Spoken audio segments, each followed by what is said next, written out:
நீர் போல இரு, கடுமையாக உறையாதே.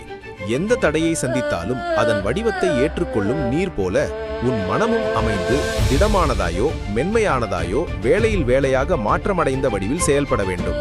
கிணற்றின் உள் ஓரமும் ஆறின் பரப்பும் போல உலகின் விதிகள் மற்றும் சூழலின் வடிவங்களுடன் ஒற்றுமையாக இணைந்து எந்த எதிர்ப்பையும் வென்று செல்லும் சக்தியை நீர் போல கற்றுக்கொள்ள வேண்டும். தோல்வியை தடையாக பார்த்து நின்று இருத்தலில்லை, எதிர்பாராத தடைகளை எதிர்த்து பழுகாட்டுதலில்லை. பரபரப்பும் அமைதியும் ஒரே நேரத்தில் அனுபவிக்க சிந்தனைக்கேற்ற வடிவில் மெல்ல நெகிழ வேண்டும். அலைகள் போல் உன் செயல்கள் உலகில் பறந்து செல்ல, உன் உள்ளத்தின் நிமிர்வு தன்னோடே சக்தியாக மாற, உன் வாழ்க்கை நீர் போல எப்போதும் உருமாற்றமடைந்த நிலைத்தும் சுதந்திரமாகவும் இருக்க வேண்டும். இதுதான் ப்ரூஸ் லீ கற்றுக் கொடுத்த தத்துவம். அனைவருக்கும் வணக்கம். நமது ஆல் அபவுட் த வேர்ல்ட் சேனலை பார்த்தமைக்கு நன்றி. லைக் செய்யுங்கள், கமெண்ட் செய்யுங்கள் மற்றும் சப்ஸ்கிரைப் செய்ய மறக்காதீர்கள். உலக நிகழ்வுகளை அறிந்து கொள்ள எங்கள் சேனலுடன் இணைந்திருங்கள்.